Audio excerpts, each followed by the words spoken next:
Hartelike goeiemôre hier vanaf Parys binne die Vredefort Koepel, Dinsdag die 16de Desember 2025. Sakkie van der Schuyf, ons kyk gou na die weer. 'n Stewige 21 grade reeds teen 8 uur sonskyn, dit gaan warm wees so vroegoggend en hier van 10 uur se kant af begin die wolkies uitstoot om vir ons 'n paar reendruppels te bring hier middel van die dag etenstyd se kant na die agtermiddag toe.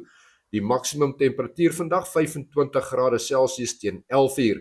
Die wind so 3-4 meter per sekonde ligte bries, hoofsaaklik daar uit die noorde en die noordweste uit. Nou ja, dit is die 16de Desember. Mag dit vir almal wat gelofte dag eerbiedig en bywoon, die fees bywoon, 'n geseënde dag wees.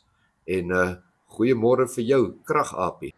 Slaap is uiters belangrik vir jou liggaam om te rus en te recover van seerspiere, dit help met vetverbranding en mense wat ontneem word van slaap met slegs 2 ure 'n dag is geneig om tot 30% meer te eet in 1 dag. Maar kom ek sê vir jou, wat is nog die beste rus? Jesus Christus sê, kom na my toe, almal wat vermoeid en belas is en ek sal jou rus gee, want hy gee die beste rus.